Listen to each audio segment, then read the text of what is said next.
इस वीडियो में स्वागत है। हम इस वीडियो में कोशिका यानी सेल के बारे में जानेंगे। क्या आपने कभी ये सोचा कि सभी जीवित प्राणी जैसे मानव, पौधे या जंतु आखिर किस चीज से मिलकर बने हैं?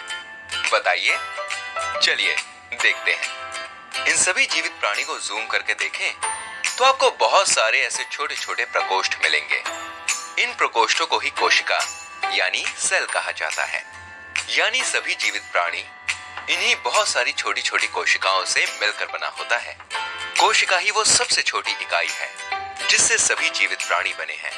तो कह सकते हैं कि कोशिका जीवन की मौलिक इकाई है। दोस्तों, क्या आप इन्हें अपनी आंखों से देख सकते हैं?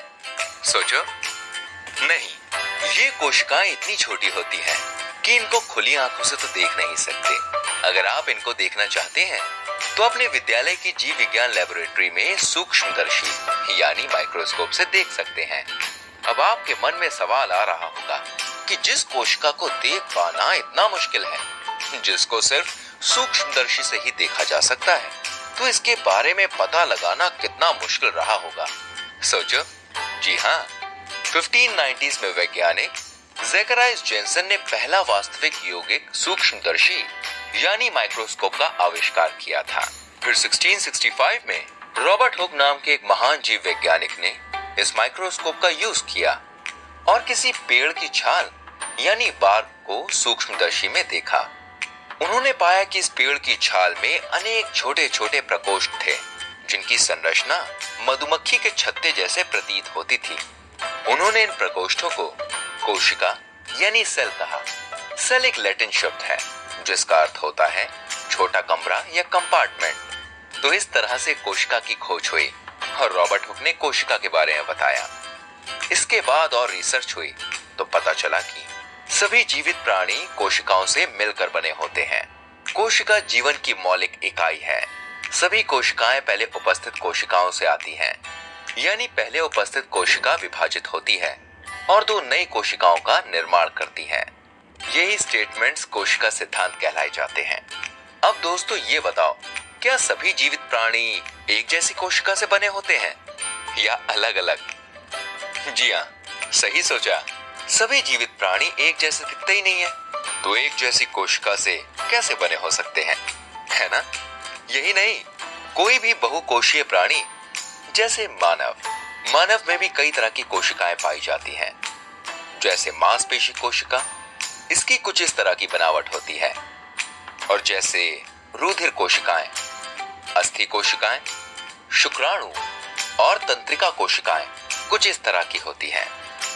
यानी कोशिकाओं में अंतर पाया जाता है और इन कोशिकाओं की बनावट उनके काम के अनुसार होती है।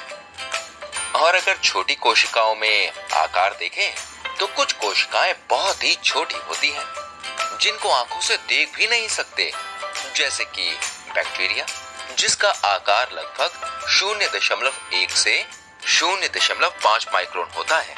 और सबसे बड़ी कोशिका एक शुतुरमुर्ग का अंडा, जिसका आकार 170 मिलीमीटर इंटू 130 मिलीमीटर होता है। तो देखा आपने किस तरह से कई तरह की कोशिकाएं पाई जाती हैं। अब हम ये देखते हैं कि कोशिकाएं दिखती कैसी हैं। ये मानव और ये पौधा, इसे जूम करते हैं। ये जो आप कोशिका देख रहे हैं, ये जंतु कोशिका है और ये पादप कोशिका है। इनकी संरचना कैसे होती है, क्या आप जानते हैं? चलिए देखते हैं।